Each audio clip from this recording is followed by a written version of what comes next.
नमस्कार, मैं हूं आपका दोस्त विजय विद्रोही। आप मुझसे जुड़ चुके हैं, इसके लिए आप सबका तहे दिल से शुक्रिया। और अगले 10-12 मिनट में आपसे जुड़े रहने की कोशिश करूंगा। तेलंगाना विधानसभा चुनाव में क्या हो रहा है, क्या होने जा रहा है। मोटे तौर पर एक ही लाइन में पूरी कहानी को सिमटाया जा सकता है कि तेलंगाना में अब दिलचस्पी सिर्फ इस बात पर बनी है, बची हुई है कि क्या कांग्रेस सत्ता में आ जाएगी या कांग्रेस बहुत नजदीकी अंतर से दूसरे नंबर पर रहेगी। बाकी कोई दिलचस्पी नहीं है। बीजेपी बहुत पीछे है, तीसरे नंबर पर है। पिछली बार एक ही विधायक जीता था। 119 की विधानसभा है, 60 लोग चाहिए जीत के लिए। तेलंगाना में केसीआर की पार्टी लगातार दूसरी बार वहां सत्ता में आई थी। पिछली बार 88 सीटें जीती थी। कांग्रेस के हिस्से में 18 सीटें आई थी, जिसमें से 7-8 फिर पार्टी छोड़कर कुछ बीजेपी और कुछ केसीआर की पार्टी में चले गए थे, जिसमें से कुछ वापस भी लौट आए। लेकिन तेलंगाना क्या कहता है? तेलंगाना कहता है कि पिछले 6 महीने में कांग्रेस ने शानदार ढंग से चुनाव लड़ा है, बहुत शानदार ढंग से, आक्रामक अंदाज में। जहां वो तीसरे नंबर पर बताई जा रही थी, अब जीतने की स्थिति में है। कुछ लोग तो कह रहे हैं कि तेलंगाना में कांग्रेस जिस तरह से परवान चढ़ रही है और अभी पीक आना बाकी है, उस हिसाब से तेलंगाना में कांग्रेस चुनाव जीत सकती है और ठीक ठाक अंतर से जीत सकती है। यानी 60 से ऊपर वो 63-65 सीटें तक भी आ सकती हैं, ऐसा कुछ लोग कह रहे हैं। कुछ लोग कह रहे हैं कि कांग्रेस बहुत अच्छा चुनाव लड़ रही है, लेकिन मामला फंसा हुआ है। अगर फंसा हुआ है तो कहाँ फंसा हुआ है?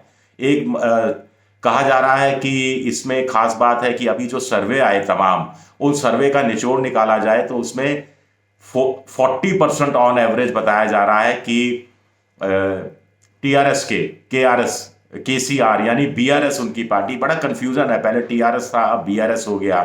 तो बीआरएस को करीब 40% वोट ऑन एवरेज मिलता हुआ दिखाई दे रहा है, जो तमाम सर्वों का निचोड़ है। और कांग्रेस को सिर्फ 1%, 39% वोट उससे कम, 1% कम दिखता हुआ दिखाई दे रहा है। लेकिन जो ताजा सर्वे आए, यानी आचार संहिता लागू होने के बाद जो सर्वे आए, उनके हिसाब से कांग्रेस आगे भी बढ़ती हुई दिखाई दे रही है। जो 2-3 प्रोमिनेंट सर्वे ये बात बता रहे हैं। तो कांग्रेस जीत रही है तो क्यों जीत रही है? केसीआर हार रहे हैं तो क्यों हार रहे हैं? या बीजेपी ने अपना काम बिगाड़ा, खेल बिगाड़ा, कैसे किया? इसको हम अंदाजा लगाने की कोशिश करते हैं। पहले बीजेपी की बात करते हैं। देखिए, चुनाव बिल्कुल सर पर है। वहां पर 30 नवंबर को वोटिंग होनी है, 28 को चुनाव प्रचार खत्म हो जाएगा और मोदी जी और अमित शाह जी ने पूरा जोर लगा दिया है बीआरएस और कांग्रेस को भाई भाई कहने का। इससे पहले बड़ा इंटरेस्टिंग है कि राहुल गांधी बीआरएस और बीजेपी को भाई भाई कह रहे थे। भारतीय रिश्तेदार पार्टी रख दिया था नाम, भारतीय रिश्तेदार समिति रख दिया था बीआरएस का फुल फॉर्म राहुल गांधी ने। अब कहा जा रहा है कि साहब बीआरएस और राहुल गांधी के बीच में, केसीआर और राहुल गांधी में पैक्ट हो गया है कि केसीआर राज्य में सत्ता संभालेंगे और कांग्रेस के राहुल गांधी को प्रधानमंत्री बनाने में 2024 के चुनाव में मदद की जाएगी। ये नैरेटिव सेट करने की कोशिश बीजेपी कर रही है। और प्रधानमंत्री ने तो आज फिर कहा, जो कुछ दिन पहले भी कहा था, कि साहब केसीआर के लोग हमसे गठबंधन करना चाहते थे। मैंने कहा आपकी पार्टी भ्रष्ट है, आपके साथ हम गठबंधन नहीं करेंगे। इससे पहले केसीआर के बेटे केटी रामाराव ने इसका जवाब दिया था पलटवार करते हुए कि हम क्यों आपसे गठबंधन करेंगे, आप लोग आए थे हमारे पास गठबंधन करने, हमने आपको मना कर दिया था आपसे गठबंधन करने के लिए। तो कुल मिलाकर ऐसा क्यों कर रही है बीजेपी? देखिए, बीजेपी को समझ में आ गया है कि केसीआर का वोट, अगर विरोधी वोट, एंटी केसीआर वोट पहले बीजेपी और कांग्रेस के बीच बट रहा था, लेकिन केसीआर की बेटी जो शराब घोटाले में फंसी हुई थी, उसके खिलाफ ईडी की जांच में ढिलाई कर दी बीजेपी ने। उससे क्या हुआ कि लोगों में ये मानस में ये बात फैल गई कि बीजेपी और केसीआर में समझौता हो गया है। तो ऐसे में केसीआर को जो लोग पसंद नहीं करते थे, उनका ऐसा वोटर कांग्रेस के पक्ष में चला गया। अब बीजेपी के साथ दिक्कत यह है कि बीजेपी आज की तारीख में 12, 13, 14% वोट मिलता दिखाई दे रहा है। तो ऐसे में वो राह आसान कर रही है राहुल गांधी की, कांग्रेस की। अगर बीजेपी को 20-22% वोट मिलता है तो इससे केसीआर को फायदा हो जाएगा, क्योंकि फिर केसीआर का विरोधी वोट बीजेपी और कांग्रेस के बीच बटेगा। बीजेपी भले ही सीट ना निकाल पाए, लेकिन वो कांग्रेस को सीट नहीं निकालने देगी और बाय डिफॉल्ट केसीआर सीट निकाल लेगी। ये एक कॉम्प्लिकेशन है। तो बीजेपी अंतिम समय में ये कोशिश कर रही है, शायद उसके भी समझ में आ रहा है कि अगर उन्होंने ये भ्रम फैलाने की कोशिश नहीं की कि बीआरएस और राहुल गांधी में कोई अंडरस्टैंडिंग है, तो राहुल गांधी कांग्रेस चुनाव निकालने में कामयाब हो सकती है। और कांग्रेस ने अगर तेलंगाना का चुनाव जीत लिया तो बीजेपी के लिए यह दोहरा झटका होगा। पहला झटका दक्षिण भारत में जो दरवाजा खुला हुआ था वो बंद हो गया कर्नाटक में हार के साथ।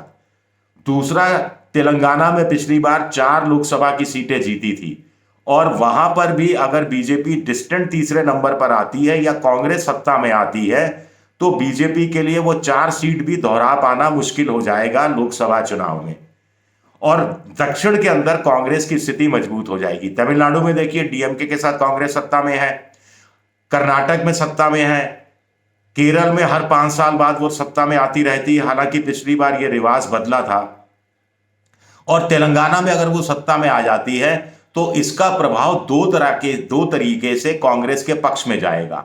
एक, आंध्र प्रदेश में भी कांग्रेस मजबूती से चुनाव लड़ेगी और जगन मोहन रेड्डी को कुछ कमजोर करने की कोशिश की जा सकती है। वो जगन मोहन रेड्डी जो कि आड़े वक्त में बीजेपी का साथ राज्यसभा के अंदर कंट्रोवर्शियल बिल पास कराने में देते रहे हैं, तो बीजेपी को एक झटका लगेगा।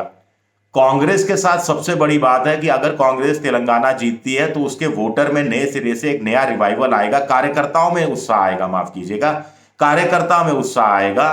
क्योंकि कांग्रेस के लिए माना जाता है कि जहां वो चुनाव हारती है, जहां उसका वोट 30% से नीचे गया, 20% से नीचे गया, पहली बार 30% से गया, दूसरी बार 20 से नीचे गया, तो उसके बाद वो वाइप आउट हो जाती है, उसके बाद खत्म हो जाती है कांग्रेस। ये बात हमने बिहार में देखी, ये बात हमने पश्चिम बंगाल में देखी, ये बात हमने उत्तर प्रदेश में देखी और तेलंगाना में भी अगर इस बार कांग्रेस 20% से नीचे रहती तो वो खत्म हो जाती, बीजेपी नंबर 2 पर आती और 5 साल बाद केसीआर को चुनौती देने में कामयाब भी हो सकती थी। लेकिन अगर तेलंगाना में कांग्रेस जीतती है तो ये ट्रेंड बदल देगी, ये ट्रेंड बदल देगी। तो कांग्रेस से बीजेपी तो डर ही रही है। सबसे ज्यादा डर बिहार और उत्तर प्रदेश में भी लगने लगे, झारखंड में भी यही स्थिति रही। कांग्रेस अब एक सहयोगी पार्टी बनकर रह गई है। तो कांग्रेस के लिए, कांग्रेस के कार्यकर्ता में बड़ा एक तरह से एक रिवाइवल आएगा, क्योंकि मोटे तौर पर माना जा रहा है कि छत्तीसगढ़ में कांग्रेस जीत रही है, मोटे तौर पर यह माना जा रहा है मध्य प्रदेश में कांग्रेस जीत रही है। तो इससे यह संदेश जाएगा अगर तेलंगाना में भी कांग्रेस जीतती है कि कांग्रेस जहां सत्ता में है उसे सत्ता बचाना आता है, जहां वो विपक्ष में है उसे सत्ता में आना का तरीका आता है, और जहां वो बुरी तरह से पिछड़ी हुई है वहां पर उसको जंप बैक, बाउंस बैक करना आता है और पहला स्थान पाना आता है।